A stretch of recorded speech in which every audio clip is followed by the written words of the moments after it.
Ahmed Edith Restrepo Múnera. Sí, señor. Esa es la invitada que tenemos hoy en el sello personal del egresado. Vamos a conversar con ella porque es especialista en educación infantil, dirige un pregrado aquí en la universidad, una especialización, ¿cierto? No, una Es licenciatura. una licenciatura, Ajá. o sea que sí es un pregrado. Sí, es en En la pregrado y facultad- licenciatura en educación En especial. la Facultad de Educación. Bueno, Restrepo Múnera, paisa, Sí, totalmente. totalmente. También sos del Parque de Berrío, como han dicho siempre los que nacen en Medellín. No, pero ¿De soy, dónde? soy de aquí a Medellín. Sí, pero ¿en qué parte de Medellín? ¿En qué barrio? Vivo en La Floresta. En la Floresta. ¿Desde que naciste o qué? No. ¿Dónde Yo naciste nací en Manrique En Manrique. y ya después nos fuimos moviendo pues para diferentes barrios a medida que iba avanzando pues en todo este proceso y ya ahora ya vivo con mi familia en La Floresta. Bueno, y en Manrique, ¿empezaste a estudiar en la escuela pública o en un Sí, colegio privado? siempre he estudiado en escuela pública. ¿Ha sido educación pública desde el Toda comienzo? la vida, Toda la vida. desde mi preescolar, mi primaria, la secundaria, toda la vida estudié, y la universidad estudié en la educación pública toda la vida. Bueno, esa primaria, esa secundaria te tocaron en un ambiente muy duro de violencia, lo que había aquí en Medellín en aquellos años 80, 90, No. o 70, So- 80. No, la primaria y la secundaria no yo creo que finalizando sí, porque yo me gradué en los 80s. Finalizando la secundaria sí me tocó pues todo ese proceso y sobre todo el inicio de la universidad, todo ese proceso cuando inicié mi pregrado. Pero en la época en que hice mi primaria y mi secundaria, no, hice una primaria y una secundaria feliz, era una estudiante. Me encantaba, siempre me ha gustado estudiar, me encantaba. ¿Y por No qué te tan gustó la calmada. educación? Yo llegué a la educación por casualidad, por segunda opción. ¿No son antecedentes No. familiares? No, vea, no, en mi familia nuclear, Sí. en mi familia la única que he estudiado soy yo. De mis otros 4 hermanos, la única que llegó a ser profesional y a estudiar fui yo. Tuve una madre que ya no está, que siempre nos acompañó y nos insistió mucho en que estudiáramos, que fuéramos profesionales. Pues mis hermanos pues no quisieron, no lo lograron, no era de su interés. En cambio yo sí, desde que estaba pequeña me gustaba mucho estudiar, me encantaba ir a la escuela, siempre fui una de las mejores estudiantes en la escuela, en ¿Y el vos sos colegio. de las menores o de las mayores? La mayor, soy la de la mayor. familia. ¿Y no te siguieron el ejemplo? ¿Cómo le parece? ¿Y eso? No sé. ¿No les dictaba cómo decía De la más gente? que no, en cambio a mí sí, soy la mayor de 5 hermanos Sí. y soy la única que he estudiado, entonces soy ese ejemplo, esa persona súper importante en mi familia. Soy la que ha estudiado, soy la hermana que ha hecho su carrera, que terminó una profesión, que estudió y trabajó en la Universidad de Antioquia. Soy la tía que el profesional, soy la prima profesional, soy esa persona que ha sido como, digamos que un centro muy bonito en la familia Eso. y yo me lo disfruto mucho pues con ellos. Claro, eso. magnífico. Entonces, desde el principio, por venir del sector público, aspirabas a la de Antioquia, y Sí, solo a la de Antioquia. Solo a la Antioquia, además no me presenté sino a la Antioquia. Y pasaste de una a No, educación. no. Mi primera, digamos, opción, o siempre desde que yo estaba en el colegio, en el bachillerato, yo quería ser médico, porque yo quería ser pediatra. Era mi sueño ser pediatra, o sea, pediatra pediatra o psicóloga que tuviera que ver con los niños, pero que me ha gustado pues esa profesión. Cuando me presenté a medicina y no pasé, me presenté a psicología y no pasé, la universidad creó la licenciatura en educación especial. Yo soy la primera promoción de la licenciatura en educación especial Qué bien. y siempre le digo a mis estudiantes, felizmente y orgullosa, soy la primera promoción. porque en ese momento, cuando en el 83, cuando nace esta licenciatura, pues había todo un movimiento por pensar los procesos formativos y de enseñanza de las personas con discapacidad, de las personas con necesidades educativas. Entonces salió la licenciatura y yo dije, psicología primera opción, educación especial segunda opción, y yo pasé a segunda opción.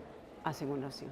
Pero en este momento y desde el momento en que yo empecé mi carrera se convirtió en la primera porque me logré como encarretar, enamorar y apasionar de la docencia, de la educación, no solamente por el trabajo que se hace con los niños, con o sin necesidades educativas, sino con los maestros, porque yo he trabajado mucho con maestros también, ante toda mi historia de docente. Y entonces en eso consiste la educación especial. ¿Por qué lo llamaron especial? ¿Para personas con necesidades especiales o porque hay unas metodologías especiales para cualquier persona? Pues yo diría que ambas. La educación especial tiene la licenciatura, porque sí, ustedes saben que en la facultad tenemos varias licenciaturas, pero la licenciatura en educación especial, con ella nosotros hemos pretendido formar maestros y maestras que acompañen los procesos formativos, educativos, de enseñanza, de aprendizaje de las personas con discapacidad o con talentos excepcionales. ¿Pero para qué?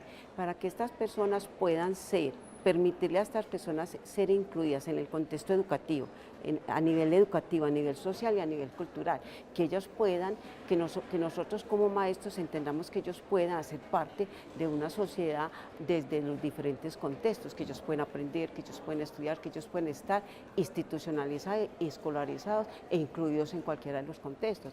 Entonces, educación especial se hace en ese sentido, no porque ellos, no tanto por la necesidad educativa especial, sino por la necesidad de que teníamos de tener una licenciatura que tuviera ese sello diferente a lo que tienen, por ejemplo, las demás licenciaturas. Entonces nosotros acompañamos esos procesos de las personas. El programa enfatiza en la población con discapacidad cognitiva, discapacidad visual, auditiva, motora y también con los talentos excepcionales. Es un trabajo que hacemos. Ahora vamos a ver unos mensajes, pero después de verlos nos vas a contar qué dotaciones tiene la universidad para esas personas que tienen necesidades especiales, si tenemos laboratorios para personas invidentes, si tenemos... Sí, vamos entonces a unos mensajes y volvemos.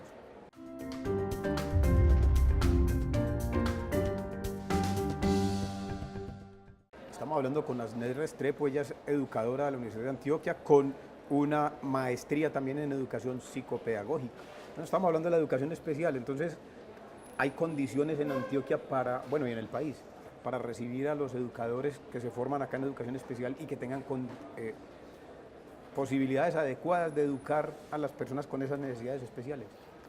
Posibilidades sí, o sea, contextos laborales o espacios donde nosotros podamos ejercer nuestra profesión, sí los hay. O sea, empresas, cajas de compensación. ¿Qué tenemos? Están las instituciones educativas, sí, porque en las instituciones educativas, a través de maestras pertenecientes a la Unidad de Atención Integral, a la UAI, nosotros podemos vincularnos como docentes de apoyo en este tipo de instituciones. Sí. A nivel del sector privado igualmente podemos ejercer como docentes de apoyo. Nosotros podemos ejercer en organizaciones, fundaciones, cualquier tipo de entidad o institución educativa que acompañe procesos de inclusión o educación inclusiva para personas con discapacidad o talento o población diversa. Nosotros tenemos espacios donde laborar y de hecho somos un grupo de profesionales con bastante demanda, de hecho somos. ¿Dónde pienso yo que radica desde mi condición de licenciada, de educadora, de maestra y de coordinador y como programa? ¿Dónde considero yo que radica la dificultad? Es en las posibilidades de vinculación laboral permanente, estable. Somos una mucha ocasionalidad. Sí, con ocasionalidad tenemos una inestabilidad laboral grande. ¿Por qué? Porque somos licenciados que solamente tenemos contratos a términos cortos o máximo un año en algunas instituciones, porque nosotros, a diferencia de los demás licenciados de la facultad, nosotros no tenemos convocatoria pública. en ese momento estamos en esa tarea de que salga el decreto para que nos puedan vincular. Pero eso entonces me indica que ni el Estado ha entendido de qué se trata la educación especial, ni muchos profesionales que aceptan mantenerse ahí, porque la educación especial tendría que combinar perfectamente lo que ocurre en la institución educativa, pero también en el hogar y también en la sociedad, y eso yo veo que no ocurre. Sí, sí, tenemos que establecer esas articulaciones, lo que pasa en el contexto de la escuela y por fuera de la escuela, Sí. ya sea con las familias o con las personas que Por ejemplo, lo que que llaman la inclusión social. Toda la parte de la educación, toda la educación, la inclusión educativa, toda esa parte. Yo pienso que sí, porque sí, yo creería que no sé, yo no sabría decirte si no se entiende. Nosotros hemos hecho todo lo posible para que desde las asociaciones, desde los movimientos que hemos hecho, que se entienda. Que el Estado entienda que nosotros somos importantes y somos igualmente prioritarios dentro de un contexto. Yo creo que las últimas reflexiones que hemos hecho en las reuniones que hemos tenido con las universidades del país que forman educadores especiales y como en el ministerio, yo pienso que hemos ido logrando ganar la relevancia de nuestro papel y nuestra labor. Y de hecho yo pienso que producto de ello es el decreto que está en proceso, que estaríamos pues, pero sí necesitamos una estabilidad laboral. Combinas también lo de la enseñanza de la lectoescritura. Esa ha sido una cosa de las más difíciles para resolver desde el siglo XX. Yo oigo los pedagogos desde principios del siglo diciendo cómo es que debe ser, y todavía uno encuentra maestros ayudando a deletrear A, B, C, D, como por pedacito, y nunca globalmente, que es como lo recomiendan. Eso, bueno, ¿cómo vamos a salir de eso? Yo pienso que si yo vengo incluso desde antes de finalizar mi carrera, yo venía con un grupo de mis dos grandes maestros en el proceso de formación de lo que son los procesos de lectura y escritura para formar a los niños, jóvenes y adultos. Siempre ha sido mi pasión, ha sido mi área de formación y el área en la que más me he movido desde la parte de los chicos, no solamente cómo aprende a leer y a escribir un niño, sino también las dificultades que presenta en el proceso de escritura. Llevamos muchos años en ese proceso de formar los maestros. Nosotros creemos, el grupo con el que yo vengo trabajando, el núcleo de lectura y escritura de la facultad, creemos que el proceso de lectura y escritura es un proceso que el niño a medida que está en relación con el contexto, a medida que está en relación con diferentes experiencias lingüísticas, él lo va aprendiendo. No es un asunto de letrear, no es un asunto de mame, mi, momo, es un asunto de donde el niño a través de la interacción que tiene con el contexto, las experiencias lingüísticas, los textos, él va aprendiendo. Ha sido muy difícil que se entienda eso. Hemos logrado a través de los procesos de formación que la facultad y nosotros como núcleo hemos hecho, con todo el trabajo que hemos hecho durante tantos años, que algunos maestros lo puedan entender, pero igualmente todavía persisten esas enseñanzas y esas metodologías un poco tradicionales para enseñarle a los niños, y menos a los de hoy.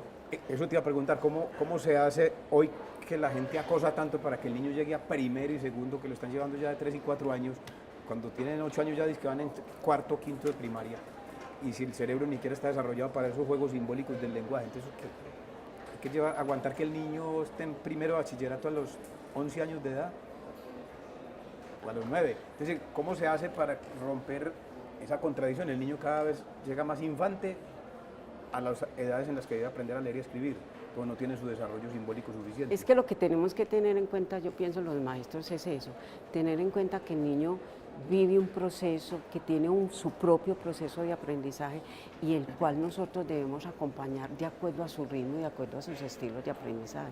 Nosotros tenemos que tener eso y no a intentar adelantándolo de acuerdo a los grados en que está. Yo pienso que nosotros tenemos que respetar ese nivel de conceptualización del niño, ese nivel de desarrollo, ese nivel de aprendizaje que él tiene su momento para acceder al código escrito. Un niño inicia en preescolar, empieza con unos acercamientos y va avanzando a medida que él se va enfrentando a experiencias de lectura y escritura que se los permitan. ¿Y ustedes qué hacen con la presión de los padres, que todos los creemos genios desde que nacen? Pues yo creería, yo pienso, en lo que yo trabajo con mis estudiantes es el trabajo con los padres. Yo pienso que a los padres también hay que acompañarlos, informarlos para que ellos entiendan, o para que él entienda que su niño vive un proceso y que no lo podemos acelerar a que en preescolar. aprenda o salga leyendo. Él lo hace en el momento, por eso él tiene un proceso, unas etapas por las que él pasa, y son las etapas que nosotros debemos respetar. Bueno, te voy a invitar a que veamos unos mensajes y que enseguida continuemos con este diálogo que está muy interesante. Ya nos vemos.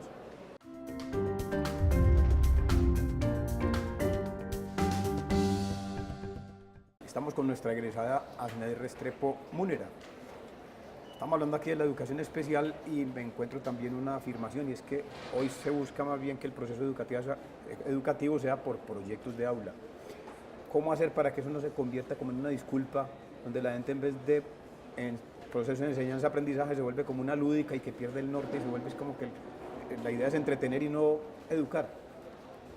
Bueno, es que yo pienso que lo primero que tenemos que hacer es tener claridad sobre lo que es un proyecto de aula. Correcto.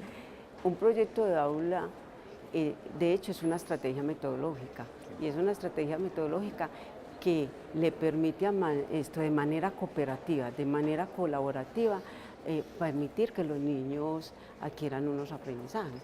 Y además, para que eso no se convierta en solamente poner a jugar a los niños, yo pienso que lo primero que tenemos que tener es que el maestro tiene que tener claro cuál es la intencionalidad pedagógica, la intencionalidad que tiene crear o diseñar un proyecto de aula para que los niños aprendan. Pienso yo que es lo primero que tienen que tener claro, o sea, unos propósitos.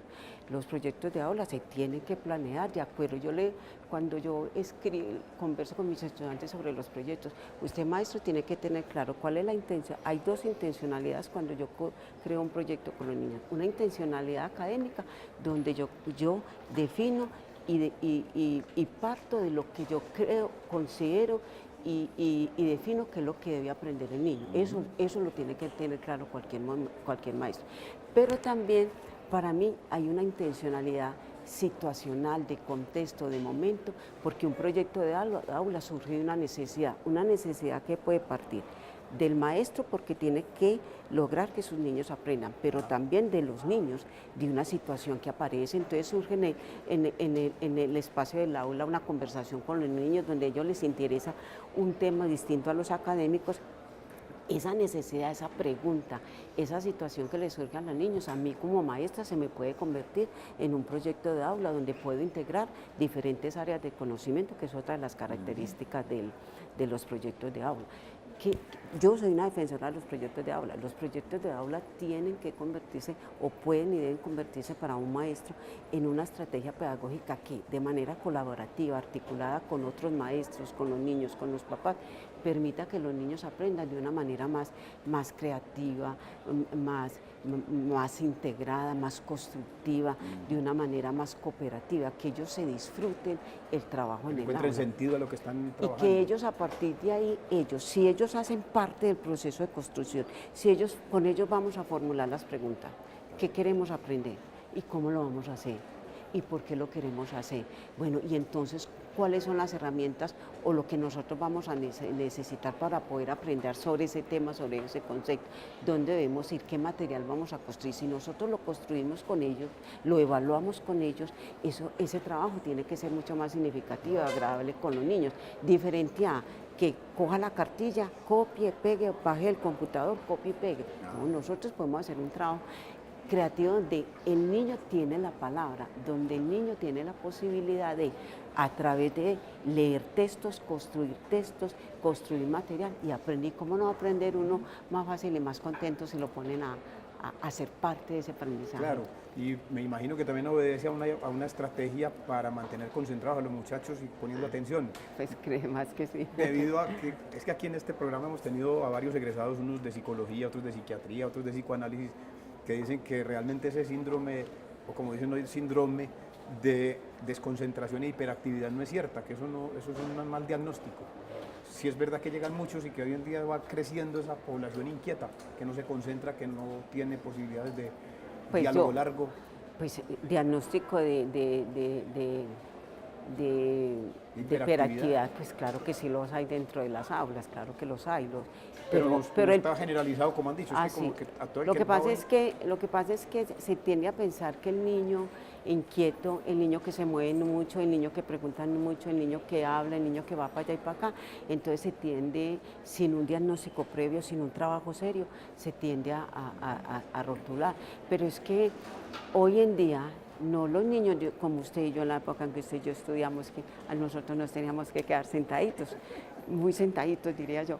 Los niños de hoy en día no, ellos tienen un conocimiento del mundo mucho más amplio, unas relaciones con las comunicaciones, con el mundo, Claro, con el otro, tienen mucho, mucho. Entonces eso es lo que yo pienso, que uno como maestro debe aprovechar también, esa energía que traen los niños y saberlas canalizar a través de diferentes actividades y diferentes estrategias que muchas veces ellos nos las muestran, ellos nos las traen. Ve, nos queda un pedacito de tiempo, pero ese pedacito me gustaría que nos contaras si vos te dedicas solo a ser maestra o también te gustan otras cosas distintas. Me encanta el cine, me encanta ir al cine y leer. Y leer. Sí, me gusta leer y leer novelas, literatura, me encanta. ¿Y de qué manera la novela y el cine te contribuyen a hacer docencia? ¿De qué manera? Pues de todas maneras, primero por la lectura. La lectura me va permitiendo ampliar pues como muchos conocimientos y la novela me da como, yo no sé, como que me enamora de esta labor.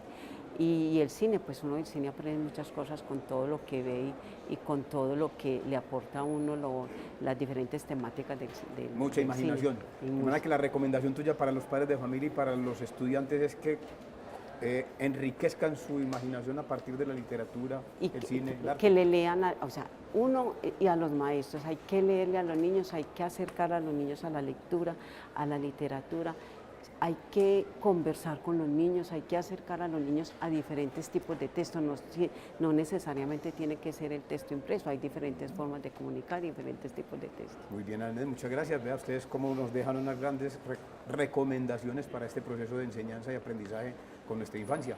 Muchas gracias por haber aceptado estar con nosotros, Agnes. Muchas gracias a ustedes por haberme invitado. No sea la última vez. Hace cero. Bueno, señora, hasta la próxima ocasión en el sello personal del egresado. Muy amables.